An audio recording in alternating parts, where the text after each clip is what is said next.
There is a specific kind of pain that almost no one talks about honestly. It is not the pain of a sudden loss or the pain of a visible wound. It is the pain of holding yourself together when everything around you is falling apart. The pain of staying calm in front of your children when you are terrified. The pain of continuing to function at work when something inside you has quietly broken. The pain of maintaining composure in a conversation that is, for reasons the other person may not even know, costing you something significant. Most people manage this by not managing it at all. They hold it until they can't, and then they release it somewhere. A sharp word to someone who didn't deserve it. A collapse in the car after getting home. A long silence that says everything they couldn't say. This is not a failure of character. It is the only strategy they were ever taught. There is a Japanese concept that describes a different way of being with pain. The concept is gaman, and unlike most Japanese words that have entered the global self-help vocabulary as serene invitations to slow down, gaman is about something harder. It is about what you do with what cannot be fixed, cannot be rushed, and cannot be avoided.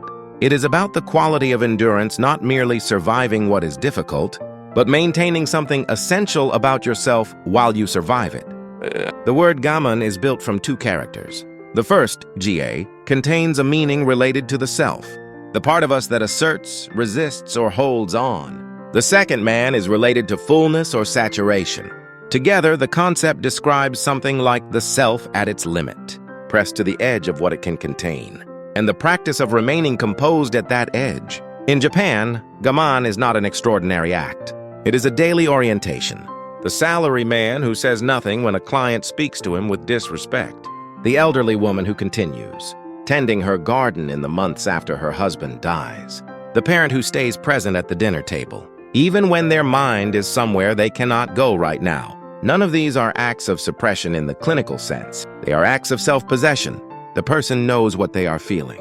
They have not hidden it from themselves, but they have chosen the timing, the place, and the manner in which it will be expressed, or whether it needs to be expressed at all.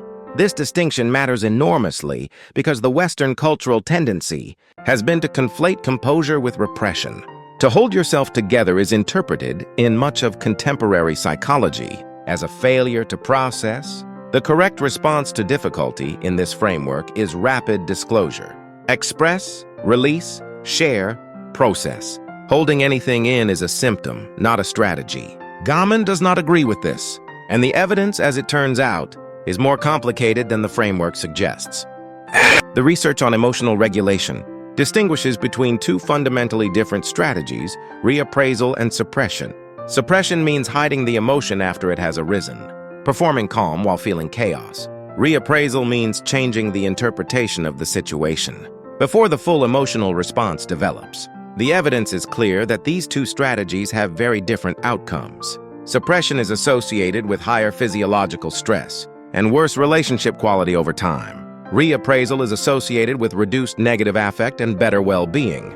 James Gross at Stanford, who has spent decades studying how people manage their emotions, found that the problem was never with composure itself.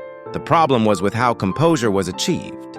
Forcing calm while the emotional fire still burns, that is costly. Finding a way to genuinely encounter the situation differently, that is something else entirely. Gaman, practiced in its deepest form, is not suppression. It is closer to reappraisal, but rooted in a philosophical commitment that the Japanese cultural context makes available automatically. The understanding that some things are simply the nature of things, and that resistance to that nature is not strength, but its opposite.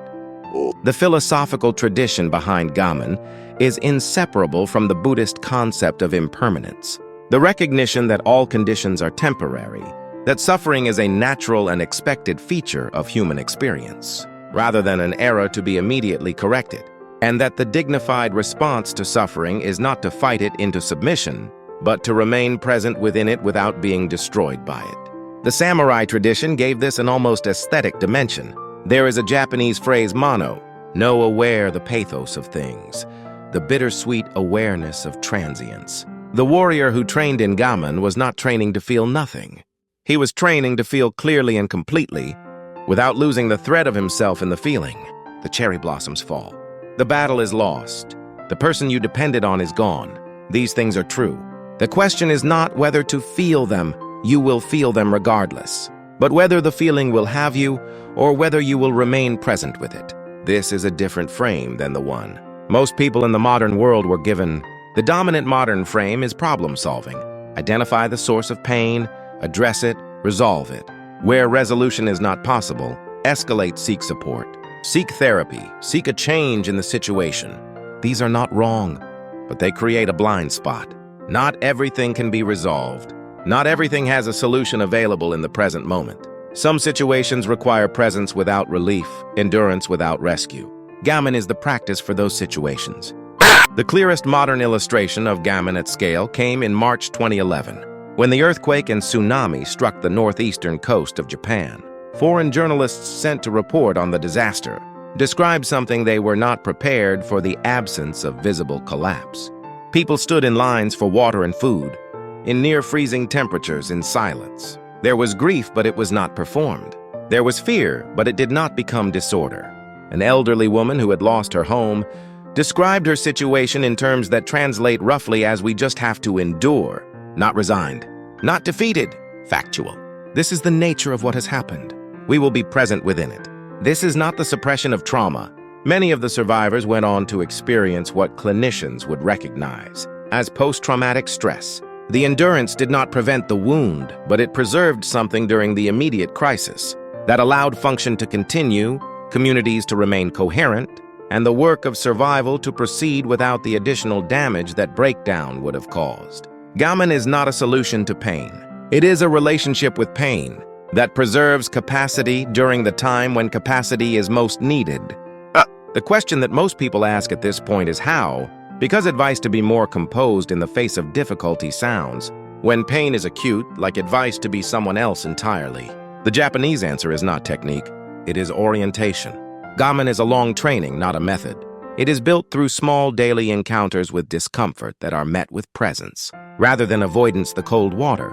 The difficult conversation that is not fled from, the frustration that is felt and noted without being enacted. Over time, months, years, not days, the capacity for composed presence with difficulty grows. Not because the difficulty has diminished, but because the relationship with it has changed. Modern psychology calls this distress tolerance, the ability to remain present with discomfort without immediately fleeing it. The skill that develops is not insensitivity. It is a kind of internal spaciousness, the ability to feel the full weight of something difficult and continue to function within it. Gammon is that spaciousness, and its most important characteristic is that it is not about performance. It is not about appearing calm. It is about actually being in the deepest sense available, okay? Not okay because the situation is okay. Okay because you are still here, still present, still intact. There is one quality of gammon that tends to be overlooked in the translations that have made it to English. Gammon is not passive. It is not resignation or acceptance in the sense of indifference. The person practicing gammon is fully present with what is happening. They feel it clearly. They do not minimize it, but they have refused to be destroyed by it. They have maintained the part of themselves that can still observe, still act, still care for the people around them. There is a dignity in this that is difficult to translate. The Japanese aesthetic sense has a word for it: katachi, form, the way a thing holds its shape under pressure. A well-made ceramic does not shatter when it is dropped. A bamboo branch bends under snow and does not break.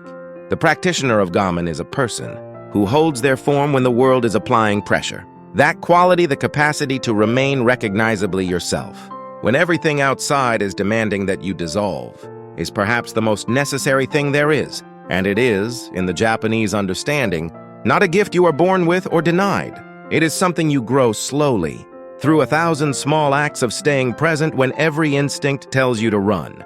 The difficulty is real. Stay anyway. If that kind of practice is something you want to carry with you, follow for more.